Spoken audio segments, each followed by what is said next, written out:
작년 여름 물놀이를 하다 물에 빠진 하구를 구하는 과정에서 그만 생사를 달리한 고 진은찬 군의 유가족에게 의사자 증서를 수여하겠습니다. 허망하게 떠난 아들이 남긴 것은 훈장이라는 이름의 대못, 그리고 당신도 알잖아.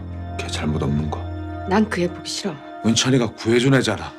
살아남은 자의 슬픔. 언니? 제가 안 보이는 게 나을 것 같아서 괜히 기분 나빠지실까봐. 그 아이를 품는 것이 죽은 아들을 위하는 길일 것이라는 믿음은, 그러나 하지만 은찬이 어떻게 죽었는지도 모르잖아요. 차마 대면하기 힘든 진실 앞에 멈춰서고 마니. 기현아, 어제 네가 한 얘기 정말이야? 디렉터스 컷 오늘의 영화 살아남은 아이입니다. 마치 이창동 감독의 영화를 보는 것 같았다.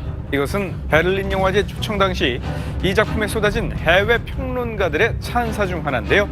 이 단편 영화 시절부터 죽음이라는 주제를 탐구해온 신동석 감독은 그 찬사에 걸맞게 죽음과 죄의식에 관한 묵직한 딜레마와 영화적 체험으로 관객들을 초대합니다. 처음엔 그저 어떤 아이인지 알고 싶었습니다. 네가 기현이지? 죽은 아들이 구했다는 친구 기현이. 나 은찬이 아빠야. 진은찬이.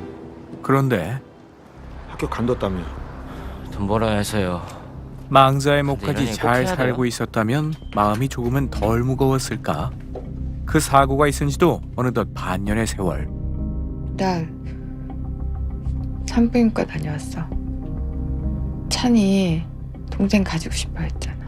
엄마는 아직 아들을 놓아주지 못하고 있던 어느 날, 여보세요? 보호자 신분으로 아빠를 찾는 뜻밖의 전화. 저기 윤기현이. 배달용 스쿠터가 없어졌는데요. 말해봐. 네가 훔친 거야? 전 아무 짓도 안 했어요.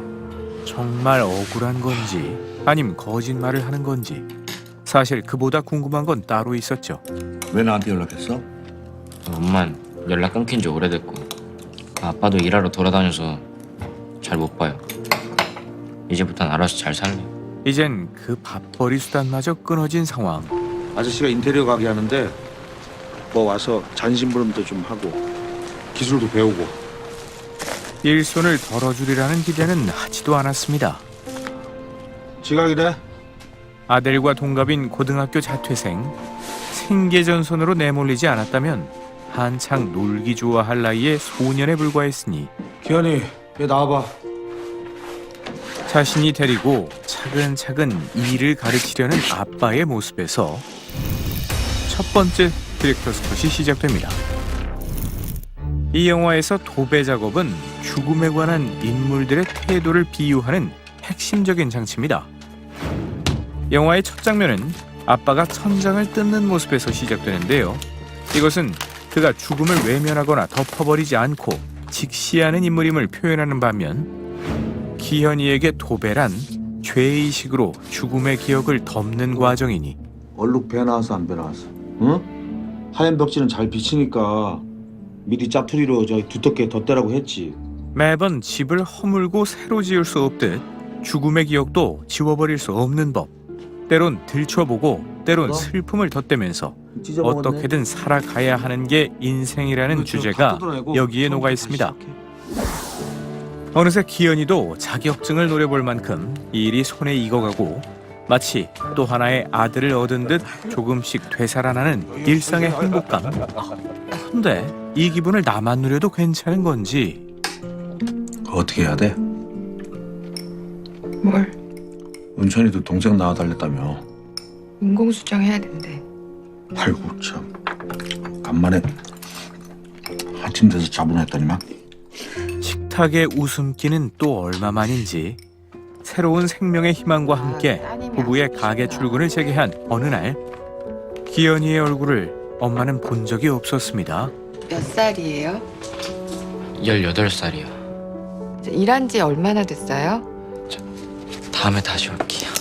아들과 같은 나이라기에 놀랍고 반가운 마음이 앞선 것뿐이건만 어쩔 줄 몰라 하던 행동의 이유를 뒤늦게야 깨달은 엄마. 또다시 억장이 무너져 내린 것도 잠시, 그저 죽지 않고 살아났다는 죄로 그 아이는 또 얼마나 괴로웠을까. 작년 여름 물놀이를 하다 모두가 아들을 기억해주는 것은 분명 고마운 일이지만 그때마다 되새김질되는 고통은 고스란히 부모 몫의 형벌이었죠. 보상금도 받았다며. 네. 얼마나? 전 잘 몰라요. 주위의 무신경한 말들도 끝내 한 귀로 흘려버리지 못한 탓이었는지 이수가 동생을 만들어주고 싶다는 뒤늦은 꿈마저 물거품이 되고만 그날 저기 네가 여기 왜 왔어? 죽을 좀 사왔는데 안 들어오려고 그랬는데 죄송해요. 포장 좀 열어줘. 여기서 두 번째 디렉터스 컷이 시작됩니다. 엄마는 지금껏 아들의 죽음이 드리운 그늘에서 벗어나지 못하고 있었습니다. 사장님 대학이 어렵지 않아? 헌데 네. 이곳 산부인과는 괜찮아요. 생명 탄생의 공간이요, 먹는다는 행위 또한 쉽게 말해. 삶을 위한 행위이니 사장님이 좀 그렇게 생기시긴 했어도 잘 챙겨주세요. 이 장면을 계기로 삶을 바라보는 엄마의 태도도 변화하게 될 것을 표현하는 한편 나 혼자 밥 먹기 싫은데. 이 병원은 또한 새로운 엄마가 가족의 가능성을 잉태하는 공간이기도 하지요. 보아나 다름없었던 아이는 부모를 얻고 자식을 잃은 부모에겐 아들이 생겼습니다. 분명 그때까진 그렇게 생각했습니다. 안녕하세요. 아들과 가장 친했던 친구, 안녕하세요. 저기 준영이도 기현이랑 되게 오랜만이겠다, 그지? 사고 현장에도 함께 있었던 친구를 우연히 만나기 전까지 말이죠. 아직 안 왔어. 전화도 안 받고. 그날 이후 출근도 하지 않고 부부를 피하기만 하는 기현이 어디 아파? 그저 아픈데도 티를 못 내는 건 줄 알았습니다. 이야기 나중에 하고 일단 죽 좀 먹자. 근데 그때 아줌마 은찬이 어떻게 죽었는지도 모르잖아요. 도대체 무슨 말을 하는 건지 퍼뜩 깨닫지도 못했습니다. 어디서 파이프 같은 걸 주워가지고 나오라고 하면 밀고 또 밀고 돌 던지고 안 근데 은찬이가 갑자기 안 움직이는 거예요. 근데도 저거 보라고 저거 쇼하는 거라고. 감당할 수 없는 무게로 쏟아지는 그날의 진실. 우리 은찬이가 너 구해줬잖아. 우리 은찬이가 너 구해줬잖아.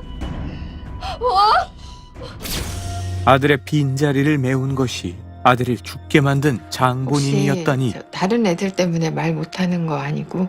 아닌데요. 어째서 다른 누구도 그 이야기를 해주지 않았을까? 준영이는 아니라 그러던데. 그러겠죠. 그렇게 말하면 지도 편할 테니. 최소한의 양심을 저버릴 수 없었던 가해자의 고백은 공모자들과 방관자들의 추악한 민낯을 폭로하기 시작하니 아니 보상도 받고 잘 끝났다며. 뭐가 억울하다고 이난이래 정말.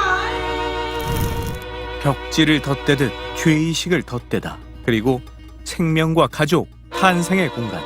이것이 살아남은 아이의 디렉터스 컷이었습니다.